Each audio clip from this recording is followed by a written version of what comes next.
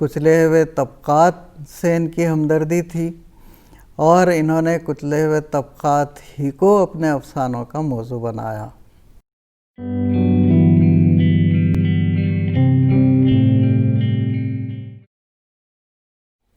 عزیز طلبہ و طالبات، ابھی ہم نے منٹو کے حالات زندگی کے بارے میں گفتگو کی۔ اب ہم منٹو کے فن کے بارے میں بات کریں گے۔ منٹو انسانی فطرت کے بہت بڑے رم شناس تھے، انسانی فطرت کو بہت اچھی طرح سے جانتے تھے۔ ویسے انہوں نے جب لکھنا شروع کیا، ہم نے ابھی تذکرہ کیا کہ تماشا ان کا پہلا افسانہ تھا۔ یہ افسانہ جلیان والا باغ پہ لکھا ہوا افسانہ تھا اور ایک حد تک اس کا سیاسی بیک گراؤنڈ تھا۔ منٹو نے ابتدا میں جو افسانے لکھے اس میں سیاسی رنگ حاوی تھا، جیسے تماشا ہے، خونی تھوک ہے، دیوانہ شاعر، نیا قانون، 1919 کی ایک رات، سوراج کے لیے اور یزید۔ یہ ایسے افسانے ہیں جو جن کے موضوعات سیاسی ہیں، لیکن ان موضوعات پہ جو افسانہ بہت زیادہ مشہور ہوا وہ نیا قانون ہے۔ نیا قانون بھی انہوں نے ایک نچلے طبقے کے ٹانگے والے کے بارے میں لکھا، جو انگریزوں کے زمانے میں جب نیا قانون پاس ہوتا ہے تو وہ بہت خوش ہوتا ہے اور سمجھتا ہے کہ اس قانون پہ عمل کیا جائے گا، چنانچہ وہ جذباتی ہو کر ایک آدمی کو پیٹ دیتا ہے، لیکن نتیجے میں اس کو جیل جانا پڑتا ہے۔ منٹو نے ابتدا میں اس طرح کے افسانے لکھے، لیکن ان کا مزاج سیاسی مزاج نہیں تھا۔ منٹو نے بالکل اپنے لیے ایک نیا میدان تلاش کیا، جسے وارث علوی کہتے ہیں کہ وہ شہری زندگی کا افسانہ نگار ہے، اور شہری زندگی کو انہوں نے موضوع بنایا، اور شہری زندگی میں بھی خاص طور سے بامبے کی زندگی کو انہوں نے اپنے افسانوں کا موضوع بنایا۔ بامبے میں جس طرح کی زبان استعمال کی جاتی ہے، ان زبان کے الفاظ سے اردو افسانے کو مالا مال کیا، اور بامبے میں نچلے طبقے کے جو پیشے تھے، جیسے ہوٹل کا بیرا، باہر والا، تانگے والا اور چھوٹے موٹے کام انجام دینے والے مزدور، اور سب سے زیادہ منٹو کو جس طبقے نے متاثر کیا وہ، ہم اس کو طوائف کہتے ہیں، لیکن یہ طوائف وہ طوائف نہیں تھی جس کو لکھنؤ کے معاشرے نے پیدا کیا تھا۔ یہ طوائف ناچنے گانے والی بھی نہیں تھی۔ بعد میں جو ہمارے ہاں اصطلاح آئی سیکس ورکر کی، بامبے کی یہ جسم فروش عورتیں تھیں جن کی زندگیوں میں جھانکنے کی جو ہے منٹو نے کوشش کی اور ان کی زندگیوں کو موضوع بنایا، لیکن اس میں سے منٹو نے انسانی ہمدردی دیکھی اور بظاہر اس پیشے پہ مجبور ہونے والی خواتین کے اندر کی عورت، اس کی ممتا، اس کی اپنی انا باقی ہے یا بالکل بری طرح سے مر گئی ہے، اور ایسا کیوں ہوا؟ منٹو نے ان کی درون ذات ان کو ٹٹولنے کی کوشش کی۔ منٹو فطرت سے زیادہ قریب تھا۔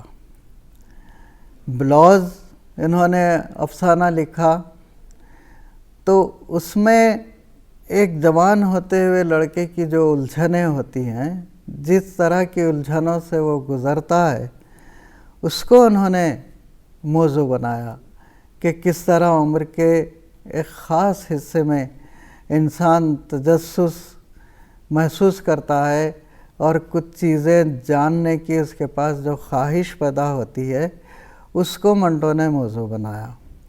اسی طرح ان کے پاس افسانہ ہے آوازیں، کہ آوازیں کس طرح انسانی زندگی پہ اثر انداز ہوتی ہیں اور کس طرح آوازوں سے انسان اپنے عمل کی طرف پوری طرح توجہ نہیں دے سکتا اور کس طرح اس کی زندگی ڈسٹرب ہو جاتی ہے، افسانے آوازیں میں انہوں نے اس کو پیش کرنے کی کوشش کی۔ تو اس طرح منٹو کے ہاں ہم کو ایک موضوعات کا تنوع ملتا ہے کہ انسان جیسے جیسے زندگی کے مراحل سے گزرتا جاتا ہے اس کی نفسیاتی کیفیت کیا ہوتی ہے اس کو بتانے کی منٹو نے کوشش کی۔ تو منٹو کا جو تخیل ہے وہ حقیقت پسند ہے۔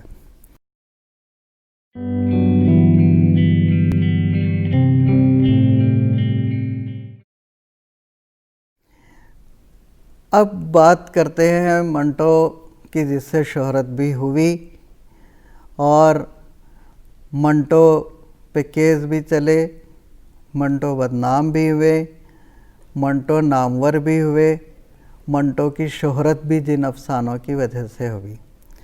اس طلباء و طالبات، میں نے ابھی آپ کو بتایا کہ طوائف یا سیکس ورکر پہ منٹو نے بے مثال کہانیاں لکھیں۔ جیسے ان کی ایک کہانی ہے کالی شلوار۔ کالی شلوار کی ہیروئن سلطانہ ہے، اور آپ دیکھیے کہ منٹو کس طرح کے مسائل کو پیش کرتا ہے۔ منٹو کوئی جنسی مسئلہ پیش نہیں کرتا۔ کالی شلوار کی سلطانہ کو اس بات کی فکر ہے کہ محرم آ رہا ہے اور اس کے پاس پہننے کے لیے کالی شلوار نہیں ہے، اور محرم کی وجہ سے اس کے کاروبار متاثر ہوئے ہیں اور جس طرح سے اس کا دھندا چلنا چاہیے اس طرح سے چل نہیں رہا ہے، اور اس کو محرم کے موقع پہ جو کالی شلوار پہننی ہے وہ اس کے پاس موجود نہیں ہے۔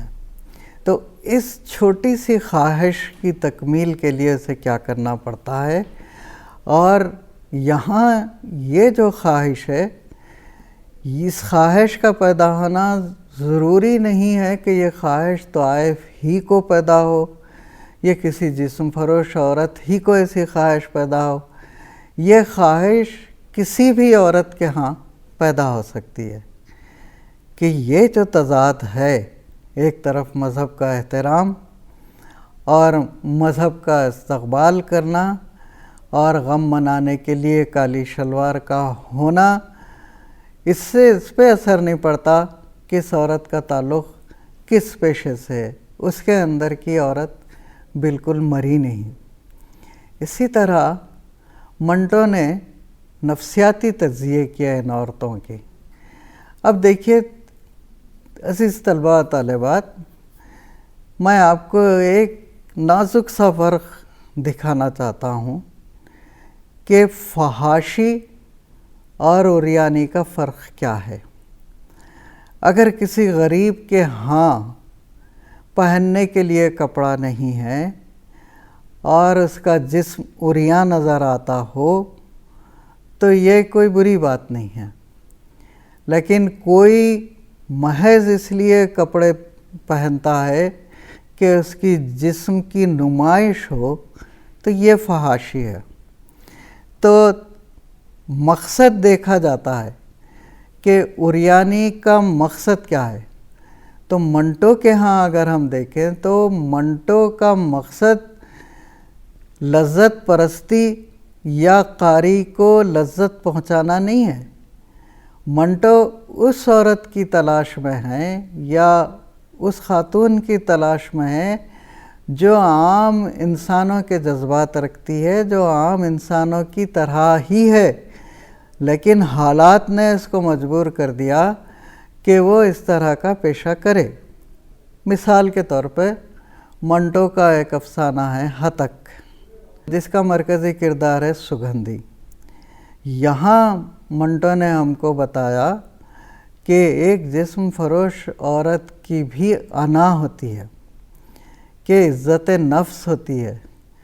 جب وہ لیمپ پوسٹ کے نیچے آتی ہے اور ایک گاہک اس پہ نظر ڈالتا ہے اور نظر ڈال کے بڑی حقارت سے صرف ایک آواز نکالتا ہے اونہ کی، اور اس اونہ کی آواز میں سگندھی کو اپنی تضحیک نظر آتی ہے اور اس کو بڑی انسلٹ محسوس ہوتی ہے۔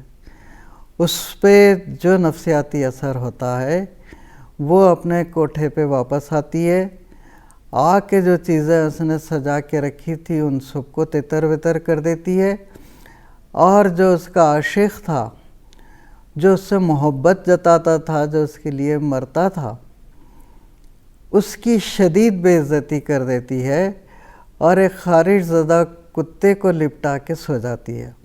یہاں نفسیات دیکھیے کہ کس طرح سے ایک عورت اپنی اس بے عزتی کا بدلہ ایک دوسرے مرد سے لے رہی ہے اور ایک خارش زدہ کتے کو ترجیح دے رہی ہے ایک مرد کے اوپر۔ تو یہ نفسیات کی ایک وجہ ہے، اور اس طرح سے منٹو نے بہت سے نیکی تلاش کی۔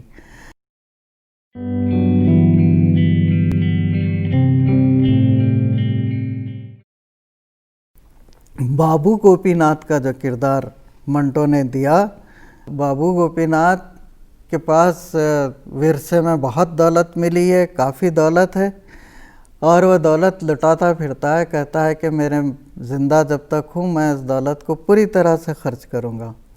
زینب اس کی داشتہ ہے، وہ اس پہ پیسہ لٹاتا ہے، لیکن وہ زینب سے شادی نہیں کر سکتا۔ تو یہاں بابو گوپی ناتھ کے پاس درون ذات ایک بڑی تبدیلی آتی ہے، اور وہ کوشش کرتا ہے کہ کہیں نہ کہیں زینب کی شادی ہو جائے۔ وہ ایک لڑکے کو تلاش کرتا ہے اور زینب پورا پیسہ اپنی جانب سے لگا کے وہ زینب کی شادی کر دیتا ہے۔ ممتاز شیریں نے یہاں لکھا کہ منٹو کے افسانوں میں جو انسان منٹو نے پیش کیا وہ بابو گوپی ناتھ پہ آ کے مکمل ہوتا ہے۔ تو منٹو نے جس انسان کو پیش کیا وہ یہاں آ کے مکمل ہوا۔ منٹو نے ایک جگہ لکھا کہ طائف کا کوٹھا اور مزار دو ایسی جگہ ہیں جہاں پہ دھوکہ نہیں ہوتا۔ تو اس طرح سے انہوں نے ان کیریکٹر کے اندر ان کے درد کو تلاش کرنے کی کوشش کی۔ اب ایک تھوڑا سا ہم نظر ڈالیں گے منٹو کے ان افسانوں پہ جنہوں نے منٹو کو عظیم بنایا۔ جیسے منٹو کا جو فسادات پہ منٹو نے افسانے لکھے، ملک تقسیم ہوا، فسادات ہوئے، تو منٹو نے افسانے لکھے جس میں ٹھنڈا گوشت ہے، کھولدو ہے، ٹوبہ ٹیک سنگھ ہے۔ تقسیم ملک کے بعد جو بھیانک فسادات ہوئے، بلا تعصب منٹو نے اس کی تصویر کشی کی۔ جیسے کھولدو افسانہ ہے، میں زیادہ تفصیل میں نہیں جاؤں گا، آپ نے یہ افسانہ ضرور پڑھا ہوگا۔ منٹو نے یہ نیا پہلو تلاش کیا کہ فرقہ وارانہ فسادات میں مخالف فرقے ہی کے لوگ عصمت ریزی نہیں کرتے، کیمپ میں کام کرنے والے اپنے فرقے کے لوگ بھی عورت کی مجبوری سے فائدہ اٹھاتے ہیں۔ اور پھر افسانے کا جو انجام ہے اور اس کے 3 ریاکشن جو ہوتے ہیں وہ منٹو کے افسانے کو ایک عظیم افسانہ بنا دیتے ہیں۔ جب بے ہوش سکینہ میں حرکت پیدا ہوتی ہے تو اس کا باپ خوشی سے چلا کے کہتا ہے کہ میری بیٹی زندہ ہے، اور ڈاکٹر بڑی حیرت سے سکینہ کی طرف دیکھتا ہے، اور سکینہ کے شعور پہ جو لفظ بیٹھا ہوا ہے وہ اس سے جو حرکت کرواتا ہے، یہاں انسان لذت نہیں لیتا بلکہ رونگٹے کھڑے ہو جاتے ہیں کہ ان فسادات میں عورتوں کے ساتھ کتنا برا سلوک ہوا۔ چنانچہ ایک افسانے کا اور ذکر کرنا یہاں بے حد ضروری ہے، وہ ہے ٹوبہ ٹیک سنگھ۔ ٹوبہ ٹیک سنگھ ہمارے ادب کی، اردو ہی ادب کی نہیں، ہندوستانی ادب کی بلکہ عالمی سطح کی ایک بہت بڑی کہانی ہے ٹوبہ ٹیک سنگھ۔ ٹوبہ ٹیک سنگھ کا مسئلہ یہ ہے کہ ایک رات وہ لوگ نیند سے بیدار ہوئے تو ان کو پتہ چلا کہ ملک تقسیم ہو گیا، کہ کل تک ہم ہندوستان میں تھے، پتہ چلا پاکستان میں ہے اب ایک نیا ملک۔ عوام کی مرضی جانے بغیر ملک کے درمیان ایک سیاسی لکیر کھینچ دی گئی اور لوگوں کو تقسیم کر دیا گیا۔ منٹو نے پاگل خانہ اس کا منظرنامہ بنایا اور انہوں نے بتایا کہ یہ جو تقسیم ہے ایک پاگل پن کی حرکت سے بڑھ کے نہیں ہے، یہ ایک بہت بڑی پاگل پن کی حرکت تھی جس کو ملک کو تقسیم کر دیا گیا۔ پھر اس میں جو ٹوبہ ٹیک سنگھ جس کا نام پڑ گیا، وہ اس کو اس بات کی کھوج رہتی ہے کہ اس کا چھوٹا سا جو گاؤں ہے جس کا نام ٹوبہ ٹیک سنگھ ہے، وہ ہندوستان میں ہے کہ پاکستان میں ہے۔ یہی کھوج اس کو پریشان کرتی ہے، ہر آدمی سے پوچھتا ہے، اس کے ملنے جلنے والے، اس کے رشتہ دار سب ہندوستان کی طرف چلے جاتے ہیں، اس کو بھی کیمپ میں لایا جاتا ہے۔ وہ ہر شخص سے سوال کرتا ہے کہ ٹوبہ ٹیک سنگھ ہندوستان میں ہے کہ پاکستان میں ہے، اور کوئی اس کو صحیح جواب نہیں دیتا، کوئی کہتا ہے کہ ہندوستان میں ہے، کوئی کہتا ہے کہ پاکستان میں ہے۔ اب یہ درد اس کو اتنا بے چین کرتا ہے۔ منٹو نے اس کا جو انجام بتایا ہے، یہی انجام اس کہانی کو بہت بڑی کہانی بنا دیتا ہے کہ یہ ٹوبہ ٹیک سنگھ جو برسوں سے جاگ رہا تھا، جو برسوں اس نے نیند نہیں لی تھی، کبھی بستر پہ لیٹا ہوا نہیں تھا اور زمین پہ کھڑا ہوا تھا، وہ نو مین لینڈ پہ آ جاتا ہے۔ ایک طرف ہندوستان کی سرحد ہے، دوسری طرف پاکستان کی سرحد ہے، درمیان میں یہ کھڑا ہوا ہے اور کھڑے کھڑے وہ گر کے مر جاتا ہے۔ تو یہ ہندوستان کی تقسیم پہ اتنا بڑا احتجاج افسانے کی شکل میں کوئی اور افسانہ نگار اس طرح سے درج نہیں کرا سکتا جیسے سعادت حسن منٹو نے درج کروایا۔ منٹو نے اور بھی بہت سے افسانے لکھے، لیکن ہمارے ہاں اتنا وقت نہیں ہے کہ ان کے ایک ایک افسانے پہ ہم نظر ڈالیں۔ سعادت حسن منٹو پہ آپ مزید جاننا چاہتے ہوں تو وارث علوی کی کتاب جو منٹو پہ لکھی ہوئی ہے پڑھیں، بہت ہی تفصیل سے وارث علوی نے منٹو کے فن کا جائزہ لیا ہے، اور سب سے پہلے منٹو کو دریافت کرنے کا سہرا ممتاز شیریں کے سر جاتا ہے۔ ممتاز شیریں کے آپ مضامین پڑھیے جس میں منٹو کو سمجھنے میں آپ کو مدد ملے گی۔ منٹو پہ بہت سی کتابیں لکھی گئی ہیں۔ منٹو پہ خالد اشرف نے پورا کلیات مرتب کیا ہے، ہمایوں اشرف نے بھی ایک کلیات مرتب کیا ہے۔ منٹو کے سارے افسانے اس وقت مارکیٹ میں موجود ہیں اور اویلیبل ہیں۔ منٹو کے بارے میں مزید آپ جاننا چاہیں تو ضرور ان کتابوں کا مطالعہ کریں۔ ابھی حال ہی میں منٹو صدی بھی منائی گئی اور اس صدی میں منٹو کے فن کے بہت سے پہلو ہمارے سامنے آئے، ان کا بھی آپ مطالعہ کریں تو ایک بڑے افسانہ نگار کے بارے میں آپ کی معلومات میں اضافہ ہوگا۔ بے حد شکریہ۔